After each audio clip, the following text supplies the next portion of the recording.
Bonjour à tous. Aujourd'hui, nous sommes le lundi 8 septembre 2025 et notre ami Carl Jacobo est de retour parmi nous. Bienvenue à nouveau, Carl. Merci beaucoup de m'avoir invité. Je suis heureux d'être à nouveau avec vous. Merci. Carl, nous avons eu une attaque de drone en Ukraine et Keith Kellogg a déclaré que c'était l'une des plus grandes attaques contre l'Ukraine. Que se passe-t-il avec la situation en Ukraine? Pourquoi est-il si difficile pour l'Occident d'agir? Parce qu'après tout, si l'on regarde l'administration Trump avec les Européens, il s'agissait surtout d'exercer plus de pression sur la Russie, que ce soit concernant le pétrole ou la manière dont ils exportent leur pétrole vers l'Inde. Nous savons que, voici ce qu'ils ont rapporté sur Fox News. Il y a 5 importateurs importants de pétrole russe.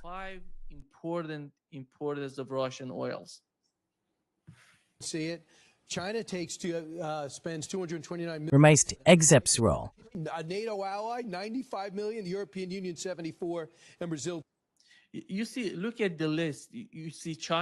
Vous voyez la Chine, l'Inde, la Turquie, l'Union européenne et le Brésil. Je ne vois pas les États-Unis s'opposer à la Chine parce qu'ils disent que la Chine est trop puissante pour que nous puissions nous y opposer. L'Inde, d'une certaine manière, eh bien, ils ne sont pas très à l'aise à l'idée de s'opposer à l'Inde, ce qui a mené à la situation actuelle entre l'Iran et l'Inde. Je ne sais pas. Une équipe diplomatique va se rendre en Iran.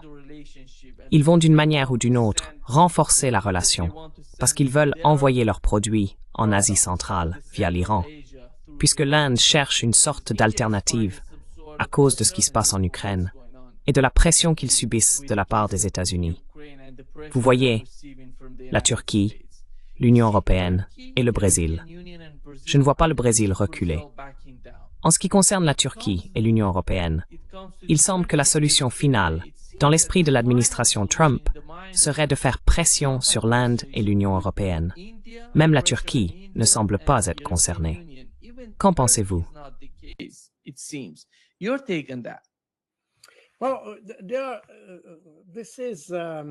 Eh bien, c'est une situation très particulière car tout d'abord, les chiffres que vous avez présentés ne représentent que les importations directes en provenance de Russie.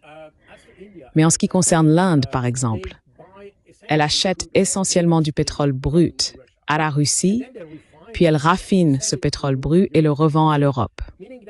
Cela signifie que ce que les Européens achètent et le chiffre qui figurait sur le tableau que vous avez montré, le chiffre que vous avez correspond à l'importation directe de la Russie vers l'Europe. Mais il existe aussi une manière indirecte de le recevoir. La plupart du pétrole utilisé en Europe provient de Russie, directement ou indirectement. Indirectement, il arrive de Turquie et d'Inde après avoir été raffiné dans ces pays. Je veux dire, si vous regardez, j'ai probablement ici un schéma qui montre comment l'Inde a augmenté ses importations en provenance de Russie parce qu'elle a commencé à traiter du pétrole à ce point raffiné. Je ne suis pas sûr de l'avoir ici.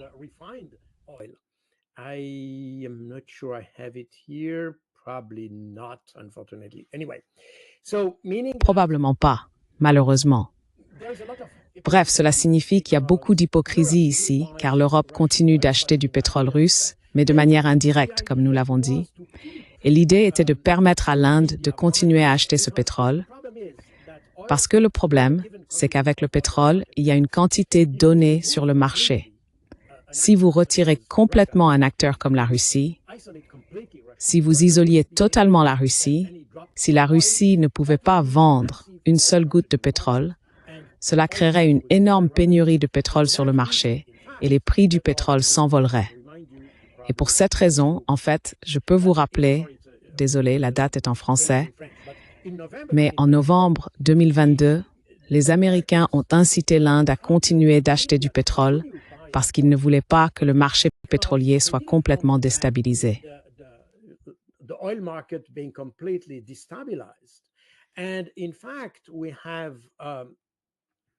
En fait, déjà au début de 2022, les Américains avaient mis en garde les Européens contre l'imposition de sanctions étendues dans le secteur de l'énergie, car cela risquait de provoquer une inflation généralisée sur le marché de l'énergie. pas seulement pour le pétrole, mais aussi pour le gaz et d'autres ressources similaires. Cependant, les Européens n'ont pas voulu écouter ces avertissements. En conséquence, ils ont poursuivi dans la voie qu'ils avaient choisie. Mais ils ont aussi eu recours, et c'est quelque chose qu'ils n'aiment pas trop reconnaître, à des moyens indirects via l'Inde. Ils disaient, eh bien, ce n'est pas du pétrole russe. Il en va de même pour le pétrole qui a, par exemple, fait partie de ces importations directes. Parfois, il arrive même que des pétroliers échangent et mélangent du pétrole russe avec d'autres pétroles en pleine mer.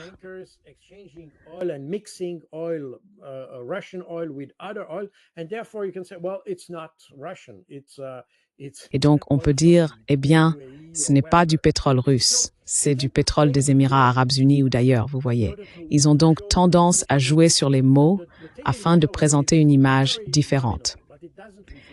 Ainsi, le tableau que vous avez montré est très nominal, mais il ne reflète pas la réalité. C'est la première chose. La deuxième chose, c'est que l'Inde, et cela a d'ailleurs été expliqué récemment par le ministre des Affaires étrangères Jai Shankar lors d'une interview, il a dit, vous savez, le PIB par habitant en Inde est d'environ $2 000, alors qu'il est de l'ordre de $20 000 ou plus en Europe, etc. Nous ne pouvons donc pas nous permettre de payer plus cher notre pétrole, car cela aurait un effet très déstabilisateur sur l'économie.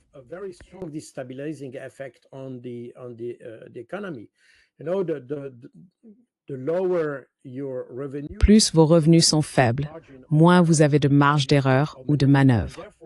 Par conséquent, plus votre pétrole et votre énergie sont bon marché, mieux c'est pour cela. L'Inde a une grande économie, mais elle reste encore très fragile. Elle se développe, elle s'améliore, mais elle demeure très fragile. Il y a beaucoup d'activités agricoles qui, par nature, sont extrêmement fragiles et donc aussi sensibles aux évolutions du marché, surtout lorsque, par exemple, les États-Unis, parce que les États-Unis se plaignaient que l'Inde vende plus de produits agricoles et alimentaires aux États-Unis que l'inverse. Le problème, c'est que les produits américains sont trop chers pour l'Inde.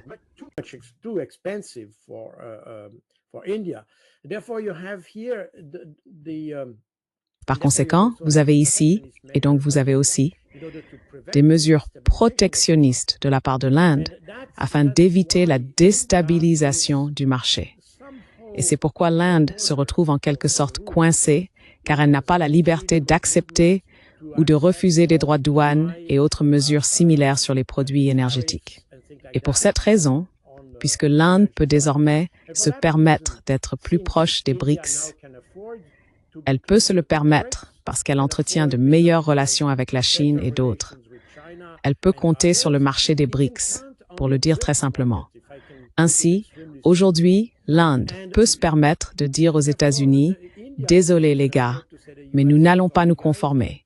Si vous nous imposez des droits de douane, eh bien tant pis, nous ne vendrons pas aux États-Unis.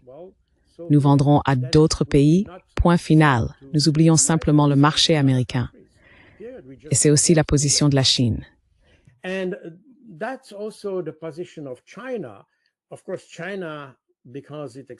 Bien sûr, la Chine exporte beaucoup plus vers les États-Unis et elle exporte également des matériaux beaucoup plus sensibles, comme les terres rares et d'autres minéraux très sensibles, des produits tels que les semi-conducteurs ou des éléments pour les semi-conducteurs et d'autres systèmes de haute technologie. Par conséquent, la Chine dispose d'un levier énorme sur les États-Unis et peut dire « Eh bien, si vous nous imposez des droits de douane, alors nous arrêtons simplement de vous vendre ces articles. » C'est ce qu'ils ont commencé à faire avec les terres rares et ce genre de choses.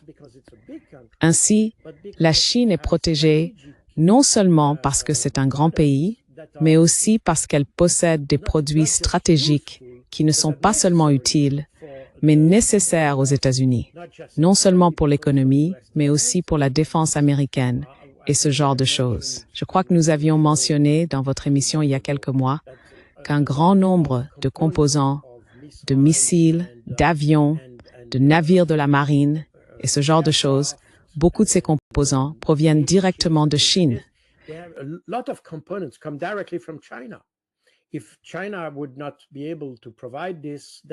Si la Chine n'était pas en mesure de fournir cela, alors tout s'effondrerait. La Chine dispose donc d'un levier considérable sur les États-Unis. Mais en retour, l'Inde peut compter sur la Chine pour un soutien économique, surtout aujourd'hui. Par conséquent, nous avons, et c'est le résultat de ce changement que nous avons observé dans le monde, que parce que ce qu'on appelle le reste du monde a la capacité d'exister économiquement, politiquement et stratégiquement, il peut exister sans l'Occident. Et en fait, si je peux me permettre, j'utilise toujours cette image. Juste après la Seconde Guerre mondiale, les États-Unis étaient le moteur de l'Occident, la locomotive. Si l'on prend un train, la locomotive.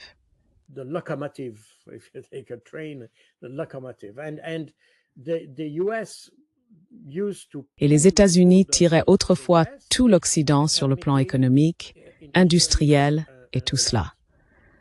Mais aujourd'hui, cette capacité des États-Unis s'est estompée. Ils ne produisent plus, enfin, ils produisent encore, mais beaucoup moins qu'avant. Désormais, les Européens sont plus indépendants des États-Unis qu'ils ne l'étaient il y a 40, mais probablement 60 ou 70 ans. Et aujourd'hui, le reste du monde est dans la même situation. Ils ne dépendent plus de l'Occident. Ils ont développé leurs propres capacités. Et c'est particulièrement vrai pour la Chine. La Chine est aujourd'hui devenue le moteur du reste du monde.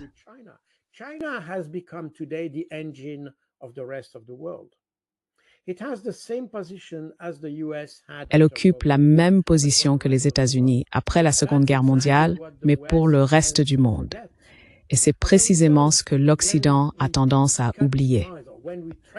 Par conséquent, lorsque nous coupons les liens ou que nous menaçons des pays de rompre les liens économiques avec eux, ils peuvent dire « Eh bien, pas de problème. Nous irons simplement en Chine, vous voyez, et inversement. » Les Américains ont commencé à imposer des droits de douane. C'était au début de cette année, lorsqu'ils ont commencé à imposer des droits de douane à la Chine. La Chine a dit « D'accord, vous voulez imposer des droits de douane? Très bien. Alors nous n'achèterons plus nos graines de soja aux États-Unis. Nous changerons de fournisseur. » Et ils se sont tournés vers le Brésil. Désormais, le Brésil fournit la Chine en graines de soja et tous les contrats de soja avec les États-Unis ont été annulés.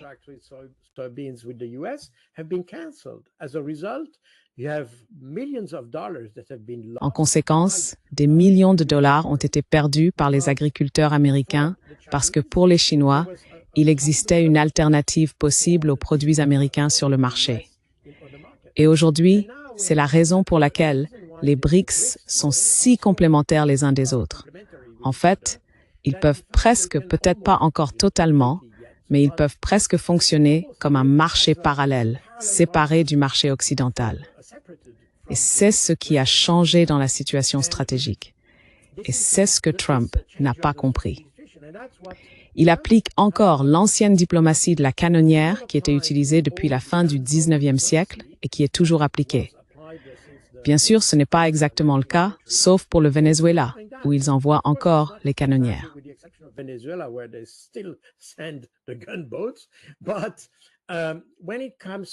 Mais lorsqu'il s'agit d'autres pays, ce n'est pas le canonnière en tant que tel.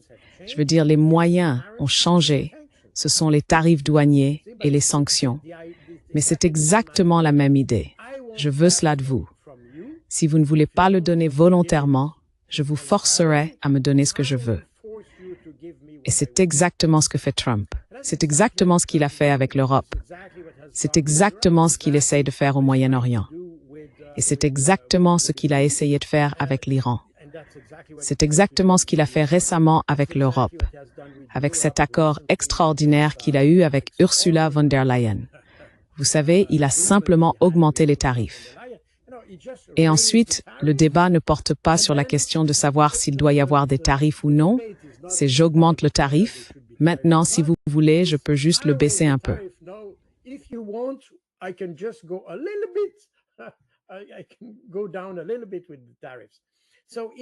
Je peux baisser un peu les tarifs.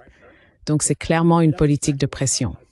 Et c'est exactement ce que Trump a dit d'ailleurs, aussi pour d'autres sujets, comme la paix sous pression. Je veux dire, il veut obtenir des accords par la force. Et j'ai comparé cela à une méthode de type mafieux. Vous savez, si tu ne fais pas ça, je détruirai ton magasin. C'est exactement ce qu'il fait. Le problème, c'est qu'aujourd'hui, il existe des alternatives. Et puisque le dollar reste l'un des principaux outils de, disons pas de la politique américaine, mais de l'influence américaine, le dollar est l'outil principal pour cela. Alors la meilleure façon d'échapper à la pression américaine, enfin l'une d'entre elles, c'est d'être indépendant du dollar, donc de dédollariser.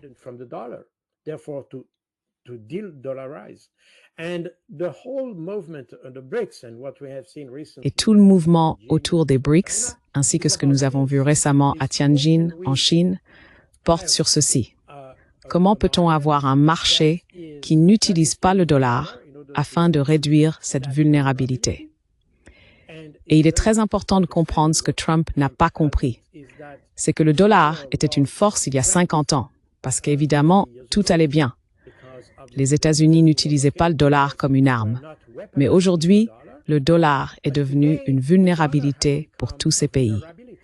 Donc, ils ne veulent pas arrêter de commercer avec l'Occident ou quoi que ce soit de ce genre, mais ils veulent simplement cesser d'être vulnérables face au dollar.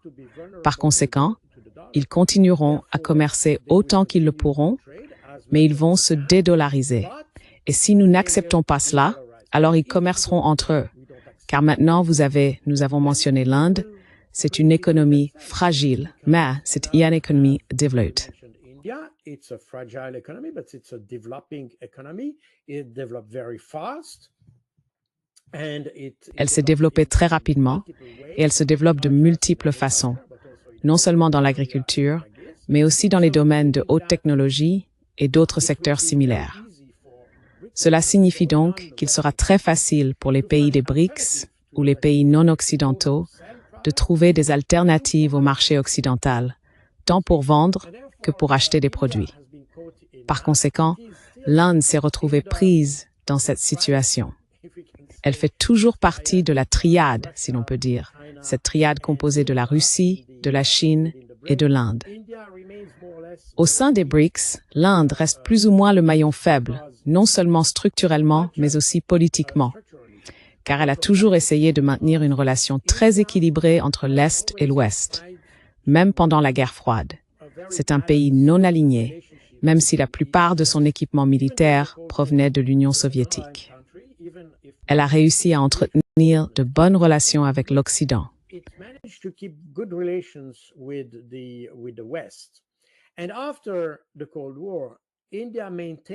Et après la guerre froide, l'Inde a maintenu cette politique de non-alignement, cherchant à entretenir de bonnes relations avec tous les principaux acteurs, avec la Russie, évidemment, mais aussi avec l'Occident, les États-Unis et l'Union européenne.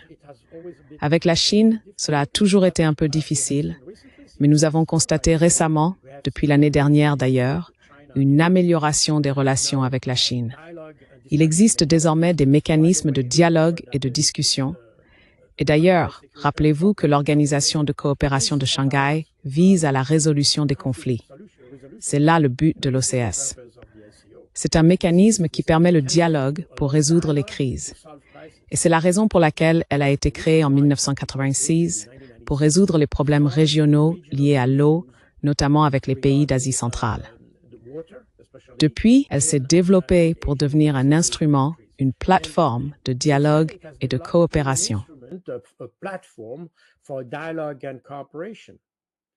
Ce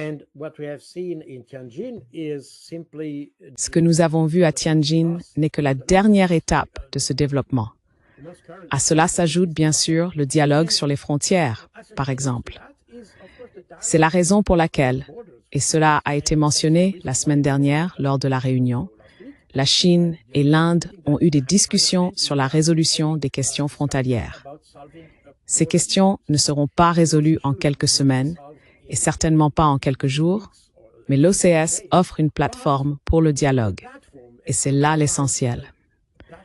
Maintenant, une fois que vous avez cela, il faut aussi comprendre ces conflits de manière globale.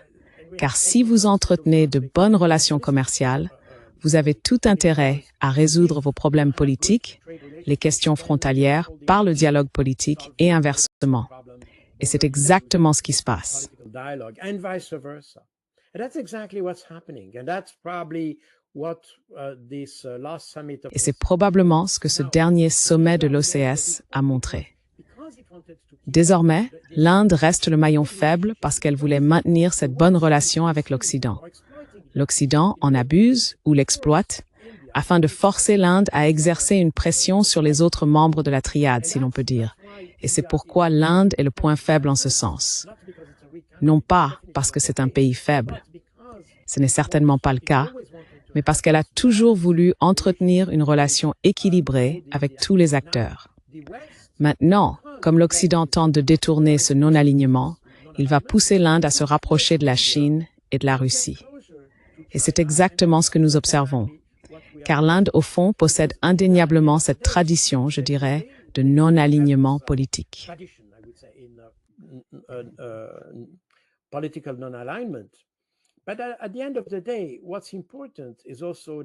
Mais au bout du compte, ce qui est important, c'est aussi d'avoir le meilleur cadre et les meilleures conditions pour développer son propre pays.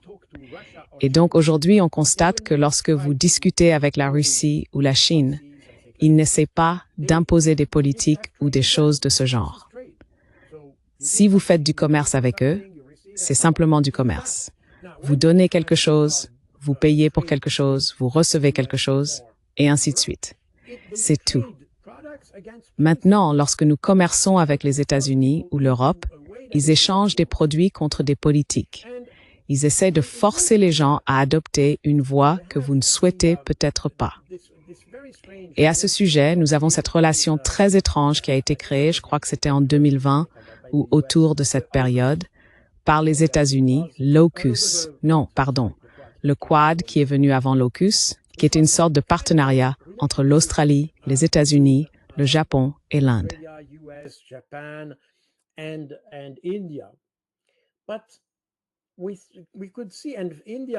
Mais on pouvait voir, et l'Inde a ressenti le problème de la même manière, que la présence de l'Inde dans ce contexte était simplement due au fait que les États-Unis essayaient de constituer une sorte de front uni contre la Chine.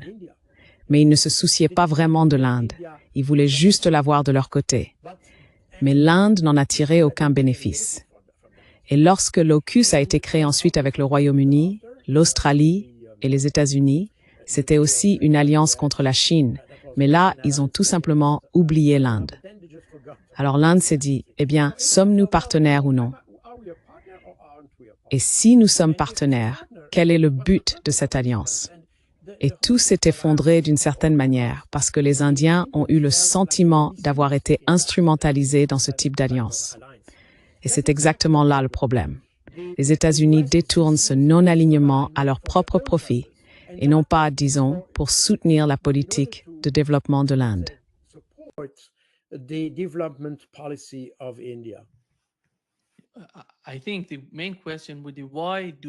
Je pense que la question principale serait « Pourquoi font-ils cela ?» Ils détournent ce genre de... Parce qu'il me semble qu'ils croient d'une certaine manière que les différences entre la Chine et l'Inde sont tellement grandes et tellement importantes qu'ils ne peuvent pas les surmonter. Ils ne peuvent pas les résoudre. C'est pourquoi ils n'ont pas besoin de se rapprocher de l'Inde. Ils n'ont pas besoin d'aider l'Inde ou d'essayer d'attirer l'Inde vers les États-Unis. De la même manière qu'ils pensaient à la Russie avant le début du conflit en Ukraine, ils pensaient que les différences entre les deux pays étaient historiques, traditionnelles, et qu'ils ne pouvaient pas se rapprocher. Et c'est pourquoi je pense que le même état d'esprit peut s'appliquer à la situation avec l'Inde. Ils ne voient pas ces deux pays se rapprocher, devenir plus proches. C'est pourquoi ils traitent l'Inde de cette façon.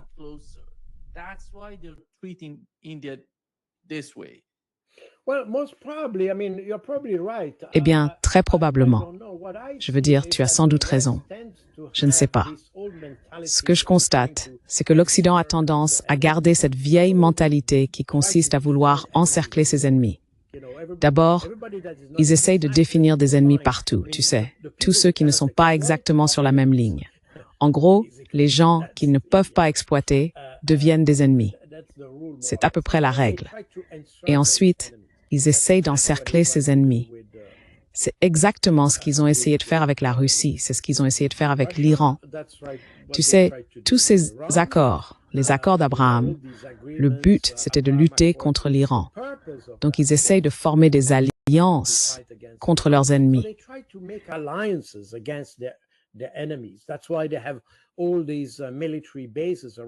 C'est pourquoi ils ont toutes ces bases militaires à travers le monde. Regardez où elles se trouvent. Ils essayent d'encercler leurs soi-disant ennemis. Et puis, bien sûr, ils payent pour cela. Et ils dépensent beaucoup d'argent, d'abord pour maintenir les bases et leur présence. Et ils soudoient, dans une certaine mesure, les pays qu'ils veulent utiliser contre leurs ennemis. Et ils n'ont que quelques-uns de ces ennemis. Ce sont des ennemis stratégiques. Je veux dire, l'Iran occupe une place particulière parce que l'Iran, probablement, est un ennemi qui existe surtout dans l'esprit des Américains. Ils n'ont pas accepté ce qui s'est passé à la fin de 1968-69, toute cette révolution et Khomeini. Ils ne peuvent pas l'avaler.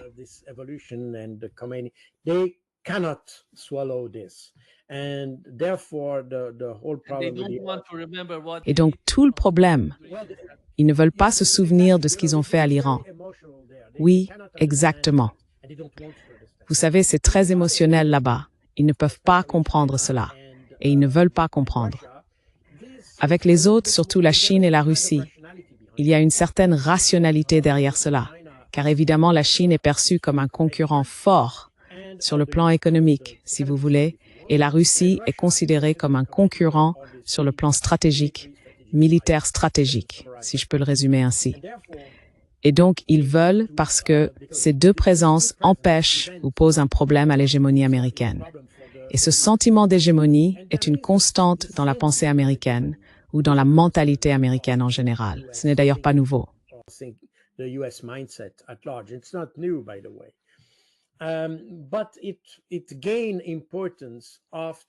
Mais cela a pris de l'importance après la première du Golfe en 1991. Il y a toujours eu un certain espoir, mais probablement moins formellement accepté qu'auparavant. Et après 1991, rappelez-vous, c'est à ce moment-là que la soi-disant doctrine Wolfowitz a émergé, précisément sur cette base.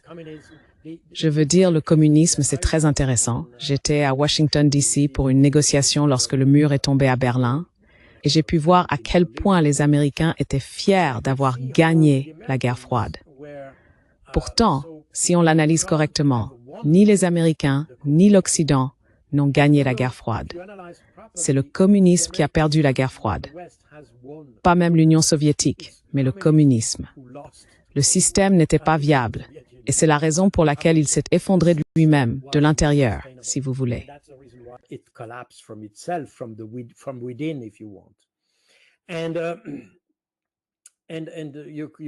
Et on pouvait voir que personne n'avait même essayé de maintenir ce système. Lorsque tout le système communiste s'est effondré en Union soviétique, par exemple, le KGB n'a rien fait. Je veux dire, ils savaient que ça allait s'effondrer et ils n'ont rien fait. Il y a juste eu cette tentative de coup d'État contre Gorbatchev, où le chef du KGB était impliqué, mais seulement le chef. Il a été arrêté par ses propres hommes. Vous voyez, le KGB, toutes ces personnes, Vladimir Poutine en est un exemple, n'avait absolument aucune envie de maintenir le système parce qu'il savait que le système n'était pas viable. Et donc personne en Occident ne pouvait revendiquer la responsabilité, pas la responsabilité, mais le mérite d'avoir fait s'effondrer le communisme. L'effondrement devait arriver.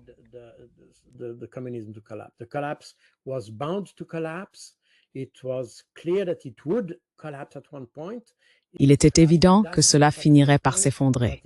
Cela s'est effondré à ce moment précis. Mais ce n'était pas le résultat de l'Occident. Le problème, c'est que l'Occident, en particulier les États-Unis, a prétendu que c'était leur victoire. Et en affirmant que c'était leur victoire, ils ont présenté cela comme une victoire contre le communisme. Puis peu de temps après, ils ont remporté la victoire contre Saddam Hussein. Cela a donné aux États-Unis le sentiment d'être tout puissants sur cette planète, vous voyez. Ils avaient soutenu, dans une certaine mesure, le développement de l'Occident après la Seconde Guerre mondiale.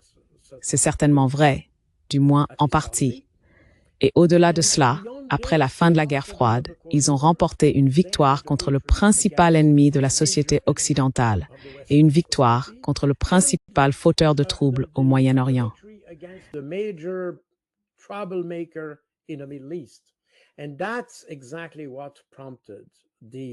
Et c'est précisément cela qui a donné naissance à la doctrine Wolfowitz, affirmant qu'à présent, les États-Unis sont au sommet de leur puissance, ou peut-être pas exactement au sommet, mais très proche de l'être, et qu'ils doivent maintenir cette position.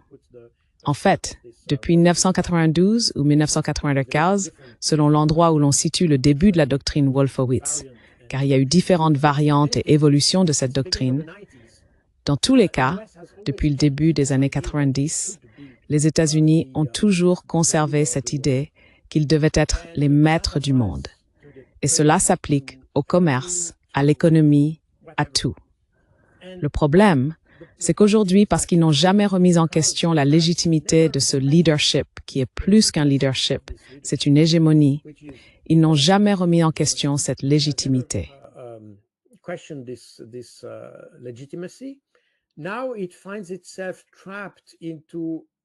Aujourd'hui, elle se retrouve piégée dans un état d'esprit qui n'est plus adapté à la réalité du terrain, car la Chine s'est soudainement développée de façon exponentielle, non seulement en termes de production industrielle, du nombre de conteneurs qu'elle expédie et de choses de ce genre.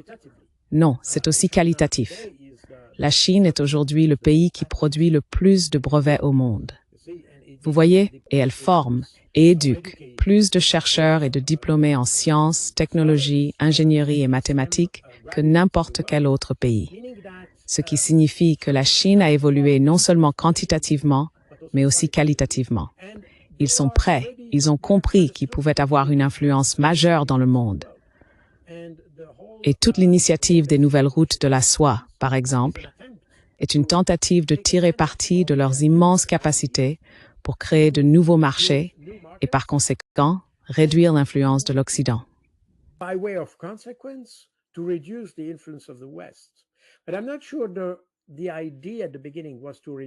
Mais je ne suis pas sûr que l'idée, au départ, était de réduire l'influence de l'Occident. C'est simplement le résultat d'une politique commerciale très agressive, ou plutôt d'une stratégie commerciale, je dirais. Parce qu'ils ont bien sûr d'énormes capacités de production, mais ils ont donc aussi besoin d'un immense marché. Vous voyez, parce que le marché occidental ne leur suffit pas. C'est la logique de toute l'initiative, la ceinture et la route. Et ils ont aussi compris que leur capacité, leur marché, devaient être développés non seulement quantitativement en envoyant des produits, mais aussi qualitativement, dans le sens où ils devaient également développer des infrastructures pour permettre le commerce. Et je l'ai dit à de nombreuses reprises, j'ai vécu 2 ans au Soudan et 2 ans au Kenya. Et ces 2 pays, lorsque j'y étais, étaient ceux où la présence de la Chine en Afrique était la plus forte à cette époque.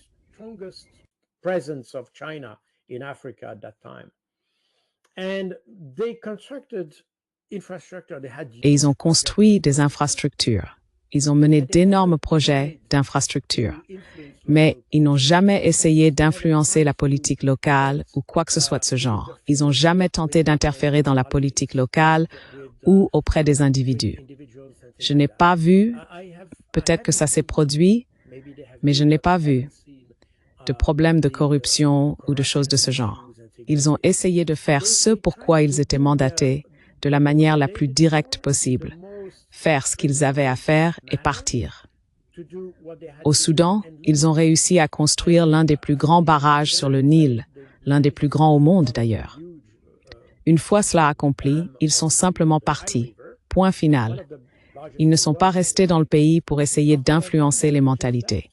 Non, ils sont simplement partis. Ils étaient mandatés pour le travail, ils ont fait le travail, ils sont partis.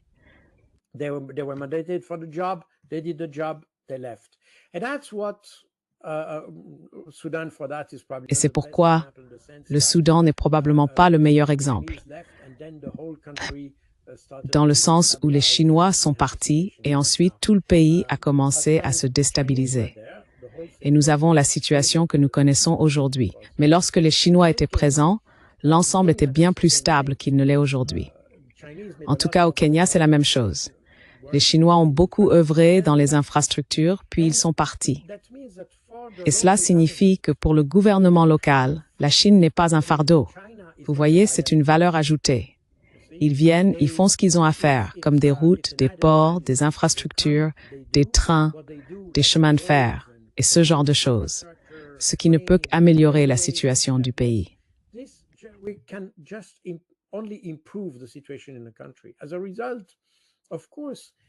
En conséquence, bien sûr, lorsque vous avez des relations commerciales, vous avez les routes pour transporter les marchandises achetées et tout cela.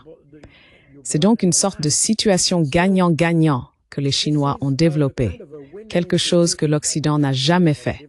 Je veux dire jamais. Au tout début de leur présence, mais c'était encore sous la domination coloniale, les pays occidentaux ont essayé d'améliorer les infrastructures, surtout en Afrique. On en voit encore quelques traces. Mais ensuite, ils ont réussi à maintenir une présence dans de nombreux pays, dans le cas de la France par exemple. Même si le pays restait indépendant, la France a réussi à garder une présence essentiellement politique dans le pays.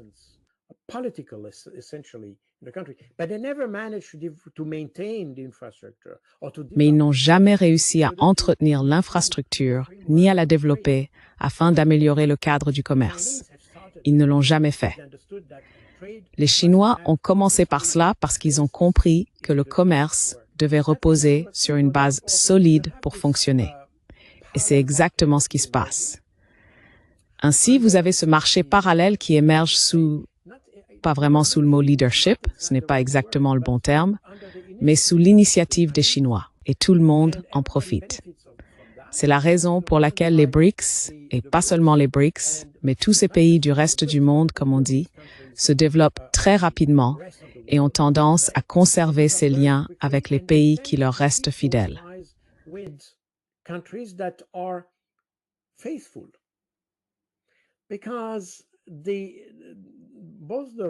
Parce que les Russes comme les Chinois ont toujours respecté leurs engagements. Vous voyez, les Occidentaux étaient présents uniquement pour leur propre profit, pas pour celui du pays concerné, si je puis dire. Du coup, quel est l'intérêt d'avoir ces gens-là sur place? C'était le cas, par exemple, pour l'uranium au Niger, surtout au Niger. Eh bien, le peuple nigérien a constaté qu'il ne tirait aucun bénéfice de cela. Si le prix de l'uranium a explosé sur le marché international, mais pour eux, il n'y avait aucun avantage supplémentaire. C'est l'une des raisons pour lesquelles l'uranium au Niger était principalement exploité par des entreprises françaises. Ce n'est pas seulement à cause de cela.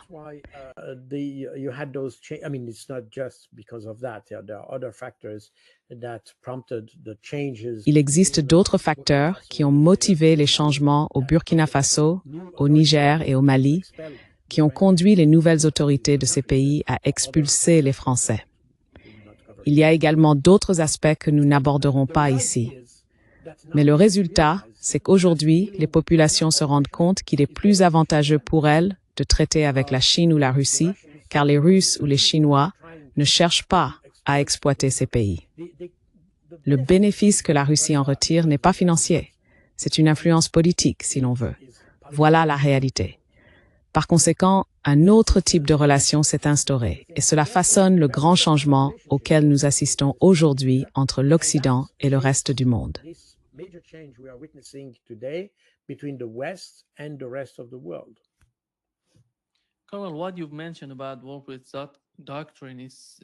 Colonel, ce que vous avez mentionné à propos de la doctrine Wolfowitz est fascinant, car au XVIIIe siècle, nous avions la doctrine Monroe, qui stipulait qu'aucune puissance étrangère ne devait exercer d'influence dans l'hémisphère occidental afin de ne pas compromettre la domination américaine dans cette région. Mais d'une certaine manière, à mon avis, la doctrine Wolfowitz est une extension de la doctrine Monroe. Il ne s'agit plus seulement de l'hémisphère occidental. Il ne doit y avoir aucune superpuissance régionale, ni aucun acteur régional influent dans des régions comme l'Afrique, l'Asie, etc. D'une certaine façon, l'état d'esprit derrière toutes ces bases américaines dans différentes régions est de réduire ou de limiter l'influence des puissances régionales, ou d'influencer la région de telle sorte qu'aucune puissance régionale ne puisse dominer. Ne pensez-vous pas qu'il s'agit du même type de mentalité héritée du 19e siècle et qu'actuellement, avec l'administration Trump, la même chose se produit? Not exactly. The Monroe Doctrine was essentially Pas exactement. La doctrine Monroe était essentiellement défensive, car il faut se rappeler qu'à la fin du 19e siècle, les puissances dominantes étaient les Britanniques et les Français. En fait, eux, ainsi que les Espagnols, ont tenté de gagner de l'influence sur le continent américain, notamment avec le Mexique, et ont mené plusieurs opérations militaires contre les États-Unis ou leur influence. Par conséquent, la doctrine Monroe est probablement de nature plus défensive et bien sûr adaptée à cette situation où les Européens ont toujours joué un rôle très pervers. Europeans have always played a very perverse role, and they Et ils ont toujours essayé, surtout à la fin du 19e siècle, d'étendre leurs empires. C'était presque une compétition entre eux, surtout entre les Français et les Britanniques. C'est tout à fait vrai. Mais d'autres ont essayé aussi, comme la Belgique, par exemple. Ils ont également tenté d'avoir un empire. Simplement parce que d'autres avaient un empire, il fallait alors que vous ayez aussi le vôtre. C'est ainsi que la Belgique a conquis le Congo. Et ce n'était pas une situation très heureuse, un événement colonial, si je puis dire, qui n'était pas très heureux.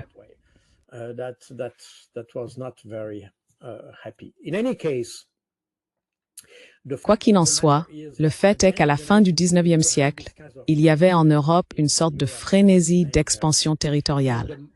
Et c'est à ce moment-là que la doctrine Monroe est apparue.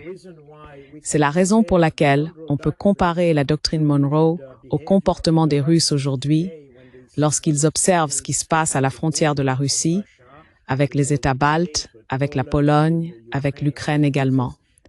Il s'agit d'une situation très similaire, où les Européens cherchaient à étendre et à imposer leur influence au détriment des autres. C'est dans ce contexte que la doctrine Monroe a vu le jour. Et bien sûr, elle en garde encore quelques traces aujourd'hui.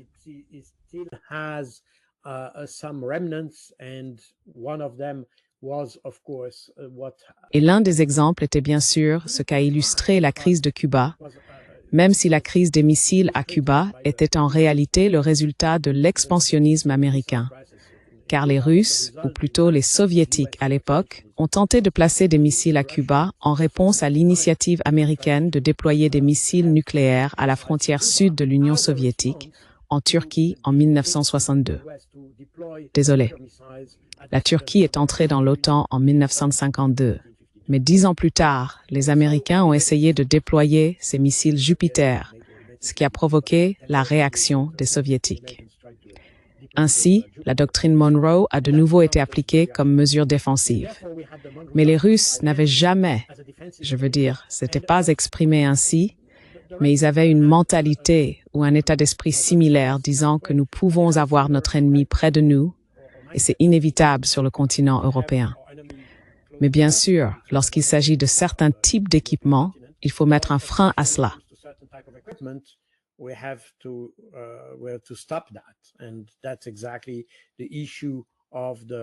Et c'est précisément la question des missiles Jupiter et de la crise des missiles de Cuba.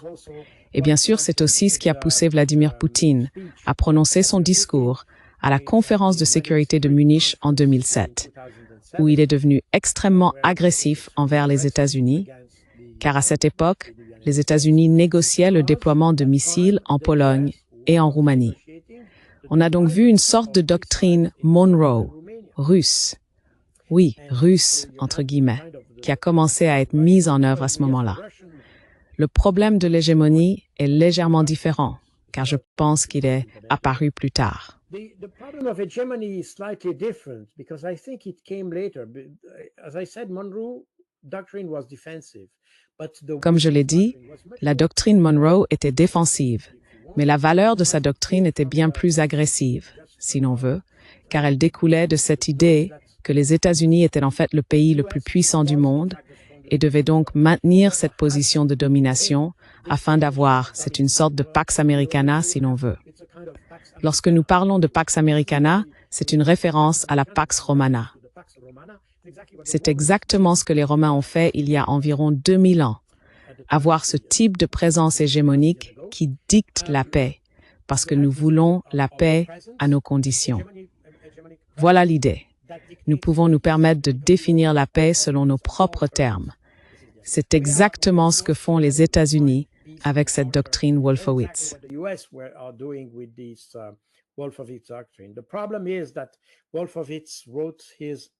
Le problème, c'est que Wolfowitz a rédigé sa doctrine au début des années 90. Et bien sûr, la Chine était encore un pays en développement à cette époque. Cela a radicalement changé il y a environ 20 ans, lorsque la Chine est apparue non seulement comme un producteur bon marché de biens, mais aussi comme un pays capable de développer de nouvelles technologies, avec sa propre ingénierie et innovation. Aujourd'hui, la Chine est probablement plus avancée que n'importe quel pays occidental. Mais cette évolution, qui s'est accélérée de façon exponentielle au cours des 20 dernières années, n'existait pas au moment de l'élaboration de la doctrine Wolfowitz. Le problème, c'est que la direction américaine n'a pas su s'adapter à la nouvelle situation.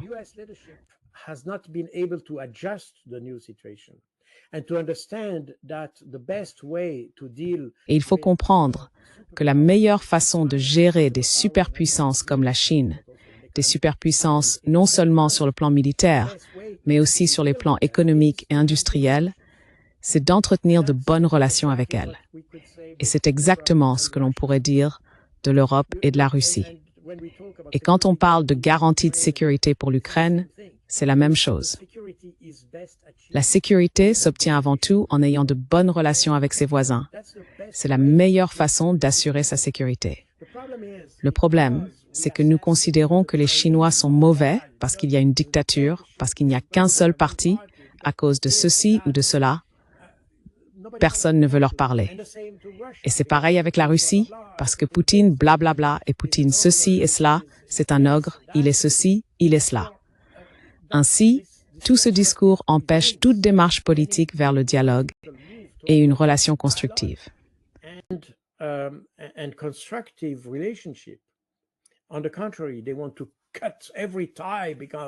Au contraire, ils veulent couper tous les liens parce que cela est mauvais, et des choses de ce genre.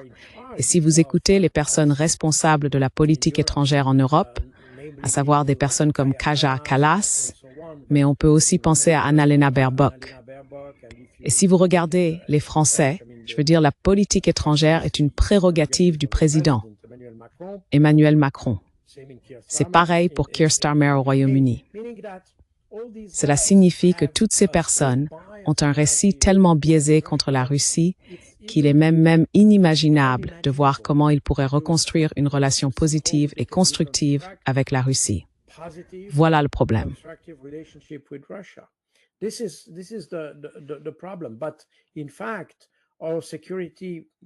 Mais en réalité, notre sécurité fonctionnerait bien mieux. Et il n'y a aucune raison aujourd'hui, surtout en Europe, de continuer à présenter la Russie comme un pays avide de territoire, qui chercherait à accumuler des terres, à s'étendre et à reconstituer l'empire tsariste, l'Union soviétique ou tout autre fantasme du genre. Or, nous ne voyons rien de tout cela. Et encore une fois, c'est pourquoi il est important de comprendre les racines du conflit ukrainien, qui n'a pas été motivé par la conquête de territoire, mais par la volonté de résoudre une situation sécuritaire concernant la population, car l'accord politique, Minsk, etc. a échoué. Et pourquoi ont-ils échoué?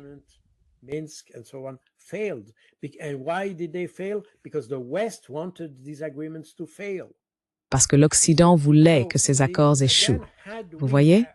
Donc, encore une fois, si nous avions appliqué, ou si les accords que nous avons conclus avaient été appliqués, si nous avions tenu la promesse de ne pas élargir l'OTAN, comme nous l'avions fait aux Russes au début des années 90, si nous avions fait cela, il n'y aurait pas de problème.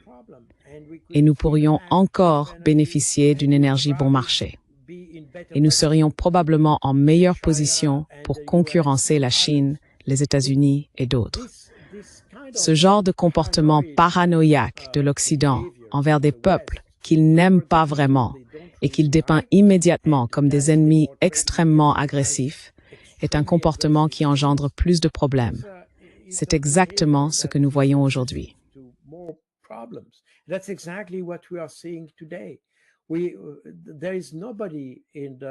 Il n'y a personne parmi les dirigeants actuels en Europe, et cela vaut aussi pour les États-Unis. Même si certains retraités, comme Ron Paul et d'autres, sont plus sensés que d'autres et comprennent cela. Mais ceux qui sont au pouvoir ne sont pas capables de comprendre la valeur de bonnes relations, tout simplement parce que, comme je l'ai dit, je le répète et je ne cesserai de le répéter, votre sécurité est mieux assurée lorsque vous entretenez de bonnes relations avec vos voisins. Et cela est aussi vrai au niveau privé qu'au niveau national. Lorsque nous cherchons des raisons d'être ennemis, vous voyez, j'ai mentionné sur votre chaîne il y a quelques semaines le rapport du chef d'état-major des armées français qui a déclaré que d'ici 5 ans, la Russie représenterait une menace pour la France. D'où tenez-vous cela, voyez-vous? Et ça, c'est sérieux.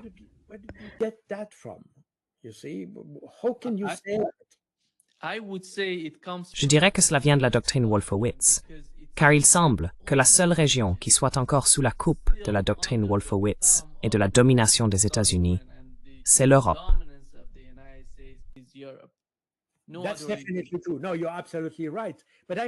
C'est tout à fait vrai. Non, tu as absolument raison. Mais je veux dire, tu vois l'irrationalité de cela dans le sens où personne ne peut le prédire. Il n'y a absolument aucun signe, aucune information, aucune indication, aucun indice factuel qui puisse te dire que dans 5 ans, la Russie voudra. Pourquoi voudrait-il cela? Dans quel but? Quel est l'objectif? Tu vois? Et peuvent-ils se le permettre? Toutes ces questions ne sont jamais posées. On se contente de dire « voilà l'ennemi et il veut faire cela ». Mais c'est complètement irrationnel. Et le problème ici, c'est que nous créons une menace de toute pièce. Nous créons cette menace de toute pièce. Il n'y a aucune indication de cela. Mais le problème, c'est que toutes les politiques que nous mettons en œuvre et décidons aujourd'hui sont basées sur une menace artificielle.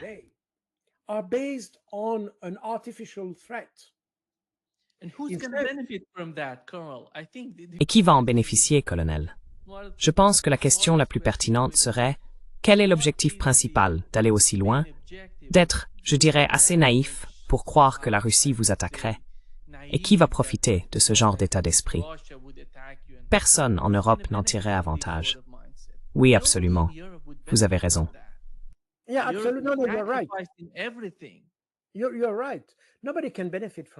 Tu as raison. Personne ne peut en tirer profit. Je veux dire, probablement le complexe militaro-industriel et ce genre de choses, peut-être. Peut-être. Je n'en suis même pas sûr. Mais puisque les Européens ont promis d'acheter leurs armes aux États-Unis, ce n'est même pas le complexe militaro-industriel européen qui en profitera. Mais tu as raison. Tu as raison de poser la question. Le problème, c'est pourquoi le chef d'état-major français dirait-il une chose pareille alors qu'il n'a absolument rien à y gagner à moins d'être corrompu. Ce que je ne mentionnerai pas, car c'est totalement spéculatif. Mais dans tous les cas, pourquoi inventons-nous de telles menaces? Vous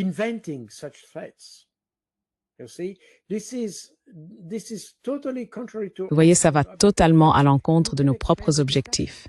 Mais on peut élargir la discussion parce que, et cela a été soulevé de nombreuses fois par d'autres, je veux dire Durand et d'autres commentateurs que l'on trouve sur Internet, mais comment se fait-il que des personnes comme Keir Starmer, Emmanuel Macron et Freddie Schmidt, qui dirigent des pays en situation économique misérable, au lieu de s'occuper de la situation dans leur propre pays, essaient de résoudre le problème de l'Ukraine? Et d'ailleurs, avec de mauvaises solutions, ou même des solutions qui ne sont ni viables ni réalisables. On constate donc que ces personnes ne s'intéressent même pas au développement de leur propre pays. Et ce n'est même pas dans l'intérêt des États-Unis, car ils se mettent à dos les États-Unis sur ce sujet.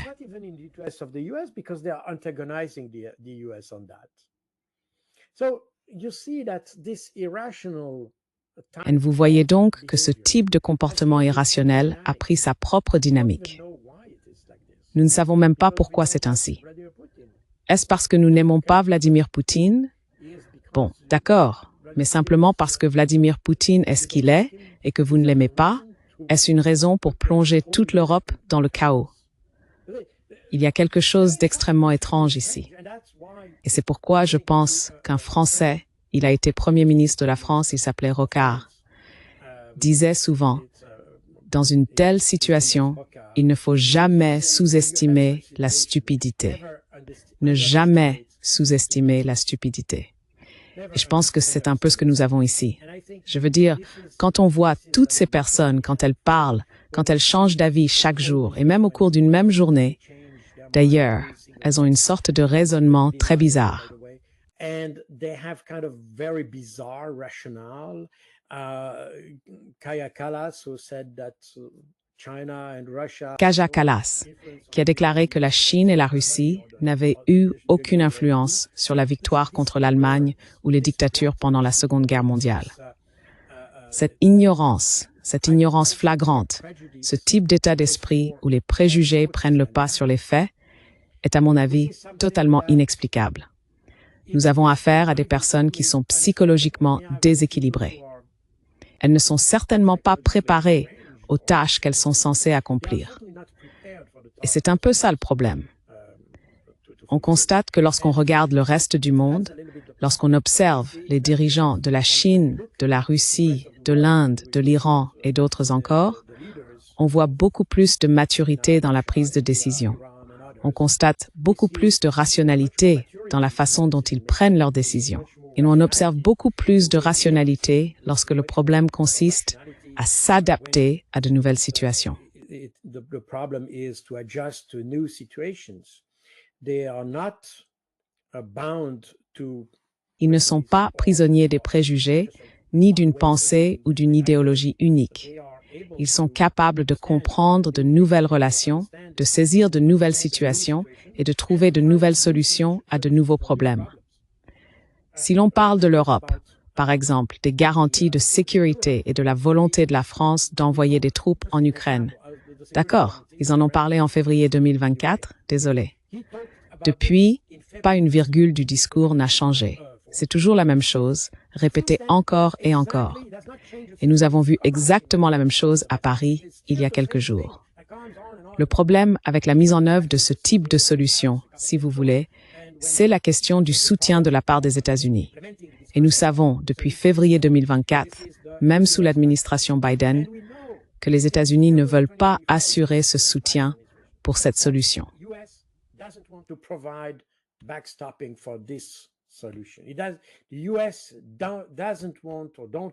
Les États-Unis ne veulent pas être directement confrontés à la Russie. Point final.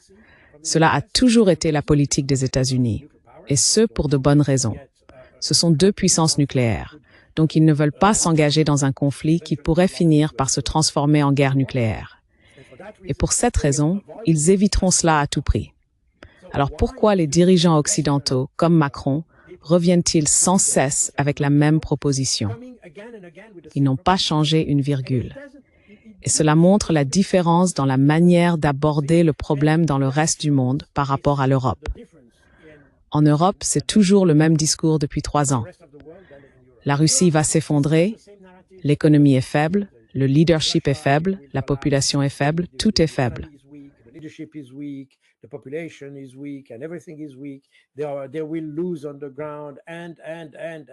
Ils vont perdre sur le terrain. Tout cela s'est avéré faux. Mais nous continuons avec le même récit. Quand nous allons dans le reste du monde, nous rencontrons des gens beaucoup plus pragmatiques. Ils s'adaptent à la situation. Les États-Unis s'adaptent. Vous voulez des sanctions? D'accord, nous appliquons aussi des sanctions. Ils sont beaucoup plus flexibles. Ils ne sont pas comme les Européens qui ont toujours le même scénario et appliquent de façon répétitive toujours le même scénario, la même logique, la même illogique, si vous voulez.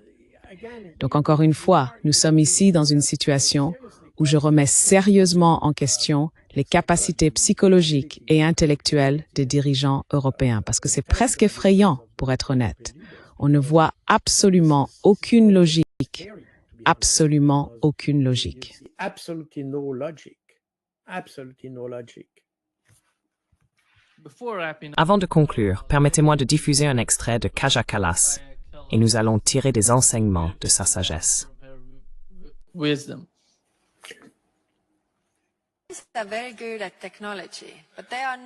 Sont très doués en technologie, mais ils ne sont pas aussi bons en sciences sociales. Alors que, vous savez, les Russes ne sont pas du tout bons en technologie, mais sont extrêmement compétents en sciences sociales. Alors, que font-ils? Tous les acteurs qui essaient de nous affaiblir cherchent en fait, vous savez, les petites braises qui existent dans notre société et ils jettent de l'huile sur le feu, des deux côtés. Ainsi, vous voyez, de petits problèmes deviennent soudainement de très grands incendies. Et tout le monde se demande d'où cela vient. À l'ère des réseaux sociaux, surtout avec la capacité d'attention que les gens ont aujourd'hui, il est très facile d'inciter les gens à s'opposer à quelque chose. Et c'est très difficile. Je n'ai pas de formule pour résoudre ce problème et tout faire correctement, mais je pense que cela demande un effort de la part de nous tous.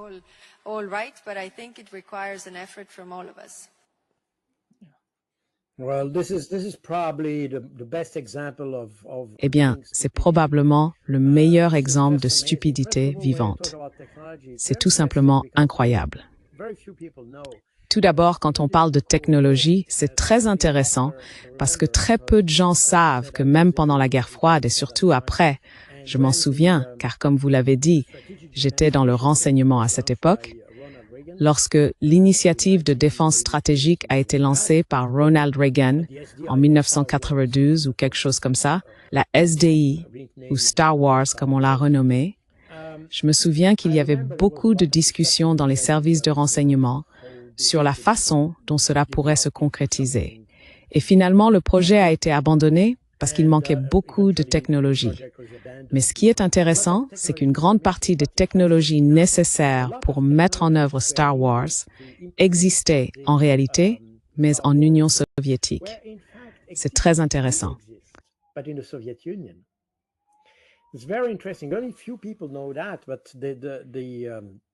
Seules quelques personnes le savent, mais les Russes avaient développé de nombreuses technologies. D'ailleurs, ils les ont bel et bien développées. Je veux dire, tous les problèmes que nous voyons aujourd'hui avec les missiles hypersoniques et tout cela, ça ne sort pas de nulle part. Ils avaient déjà étudié ces sujets il y a 40 ans. Et tous les sujets liés aux lasers, par exemple, des lasers de haute puissance pour détruire des satellites ou ce genre de choses, c'est quelque chose qu'ils avaient déjà, pas seulement sur le papier, mais en partie développé. Ce n'était probablement pas mature à ce moment-là, mais ils avaient beaucoup de technologie. En ce qui concerne la technologie grand public, comme les ordinateurs personnels et tout cela, ils étaient très faibles. C'est tout à fait vrai. Mais en ce qui concerne la technologie de très haut niveau, comme la création d'alliages spécifiques, par exemple, ils étaient extrêmement avancés.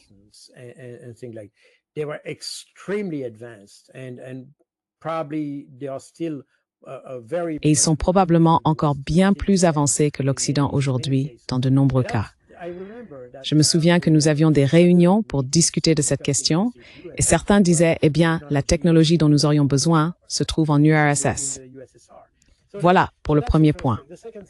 Le second point, c'est que lorsqu'il s'agit de la Russie qui met le feu partout, bien sûr, tout cela repose sur notre propre récit.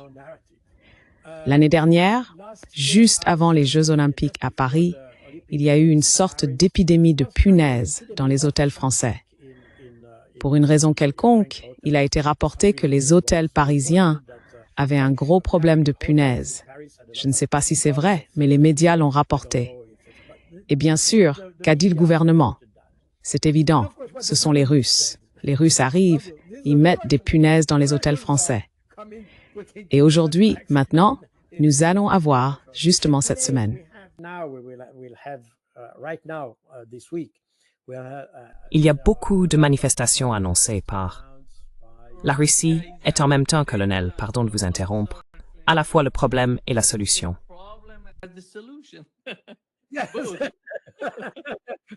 Oui, exactement.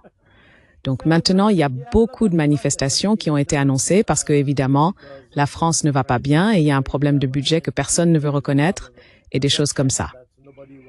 Bref, certaines manifestations ont été annoncées, notamment le 10 septembre, dans 2 jours. Et bien sûr, qui est responsable de cela? Pas à cause des mauvaises politiques du gouvernement. Non, non. Cela n'a rien à voir avec les mauvaises politiques. C'est à cause des Russes, parce que ce sont les Russes qui dirigent cette opposition. Tout tourne autour de ça. Si vous allez en Allemagne, je veux dire, il m'arrive d'aller en Allemagne de temps en temps et d'utiliser les chemins de fer.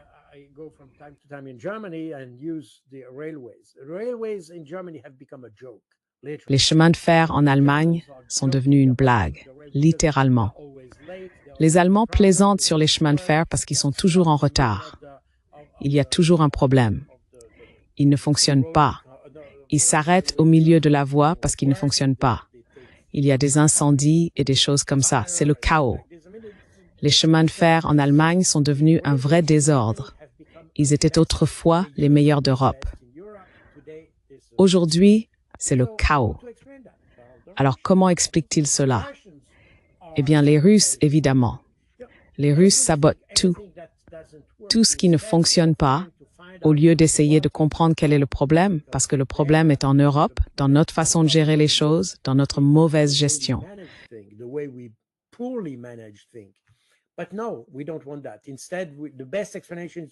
Mais non, nous ne voulons pas de cela. À la place, la meilleure explication consiste à dire « ce sont les Russes ». Et c'est exactement ce que dit maintenant Kaja Kallas. Ce sont des Russes. Ils mettent Kaja Kallas partout. Maintenant, pourquoi ferait-on cela? Pourquoi les Russes dépenseraient-ils de l'argent et du temps pour désactiver des trains en Allemagne qui d'ailleurs ne fonctionnent déjà pas? Donc il y a un problème ici. Nous cachons tous les problèmes derrière le récit. Et c'est exactement ce qui se passe en Ukraine. En fait, nous avons fait la même chose en Ukraine. Nous nous cachons derrière le récit. L'Ukraine va gagner. L'Ukraine est en train de gagner. Et soyons heureux. Nous sommes en train de gagner. C'est simplement de la pensée magique.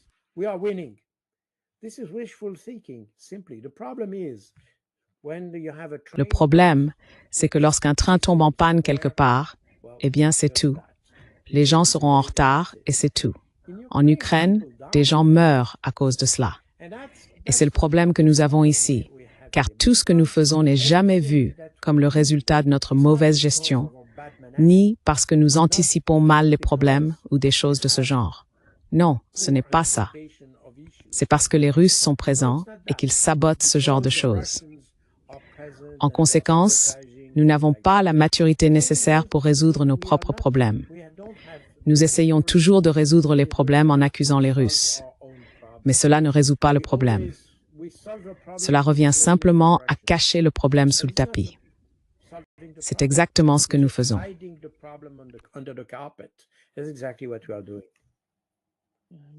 Exactement. Merci beaucoup, colonel, d'avoir été avec nous aujourd'hui. My pleasure. Thank you very much. Grand plaisir. Avec plaisir. Merci beaucoup.